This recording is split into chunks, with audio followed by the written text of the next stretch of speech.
Hello friends, good morning, welcome back to the new mini blog. তো আজকে আমি বেরিয়ে পড়লাম বড় মহাকালের উদ্দেশ্যে এবং সকাল 6:30টার সময় বাস স্ট্যান্ডে দেখতে পাচ্ছ কতটাই ভিড়। না পেরে অটো করেই বেরিয়ে গেলাম এবং পৌঁছে গেলাম জয়ন্তী রিভার বেটে। জয়ন্তী রিভার বেটে এসেই দেখলাম অলরেডি লোকেরা যাওয়া আসা শুরু করে দিয়েছে। তো আমরা হর হর মহাদেব বলে বেরিয়ে পড়লাম। আর দেখতেই পাচ্ছ কত সুন্দর ওয়াটারফল, ওয়াটার ক্রসিং এবং ফাইনালি পৌঁছে গেলাম সেই ভান্ডারাতে, যেখানে ভান্ডারা এখনও রেডি হয়নি।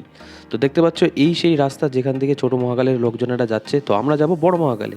তো চলো, বড় মহাকালের এই জায়গাটাই কিন্তু সব থেকে সুন্দর জায়গা। আর হর হর মহাদেব বলে আমরা ফার্স্ট স্টেপ সিঁড়ি শুরু করলাম, ভাটা পথ।